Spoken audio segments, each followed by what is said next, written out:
Heyo, halo semuanya, welcome to our video. Dalam video kali ini, kita akan membahas tentang pembahasan hasil belajar dengan anggota kelompok 2 sebagai berikut. Dalam materi pembahasan hasil belajar, terdapat beberapa poin yang akan kita bahas dalam video kali ini. Yang pertama adalah pengertian hasil belajar.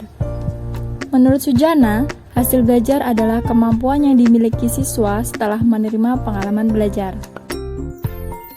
Hasil belajar dapat disimpulkan sebagai perubahan perilaku secara positif serta kemampuan yang dimiliki siswa dari suatu interaksi tindak belajar dan mengajar, yang berupa hasil belajar intelektual, strategi kognitif, sikap dan nilai, inovasi verbal, dan hasil belajar motorik. 2. Fungsi hasil belajar. Di sini ada beberapa fungsi dari hasil belajar. Yang pertama, untuk mengetahui kemajuan dan perkembangan serta keberhasilan siswa setelah melakukan kegiatan belajar selama jangka waktu tertentu. Yang kedua, untuk mengetahui tingkat keberhasilan program pengajaran. Yang ketiga, untuk keperluan bimbingan konseling. Dan yang keempat, untuk keperluan pengembangan dan perbaikan kurikulum sekolah yang bersangkutan. 3. Tujuan hasil belajar. Tujuan hasil belajar merupakan deskripsi tentang perubahan perilaku yang diinginkan atau deskripsi produk yang menunjukkan bahwa belajar telah terjadi.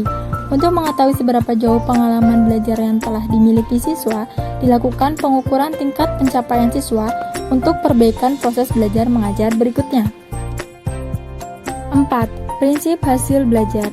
Hasil belajar dari Benjamin S. Bloom secara garis besar membaginya menjadi 3 ranah, yaitu yang pertama, ranah kognitif, yang kedua, ranah afektif, dan yang ketiga, ranah psikomotor. Ranah kognitif berkaitan dengan kemampuan intelektual seseorang. Hasil belajar kognitif melibatkan siswa ke dalam proses berpikir seperti mengingat, memahami, menerapkan, menganalisis sintesis, dan evaluasi.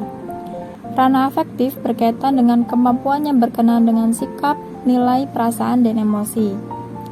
Ranah psikomotor berkaitan dengan kemampuan yang menyangkut gerakan-gerakan otot. Yang kelima, faktor yang mempengaruhi hasil belajar. Di sini ada 2 faktor, yaitu faktor intern dan faktor ekstern. Faktor intern terdiri dari kesehatan, intelijensi dan bakat, minat dan motivasi, serta cara belajar. Dan faktor ekstern terdiri dari keluarga, sekolah, masyarakat, dan lingkungan sekitar.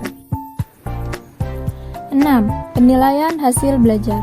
Menurut Darsono, pengumpulan hasil informasi hasil belajar dapat ditempuh melalui 2 cara. Yang pertama, teknik tes.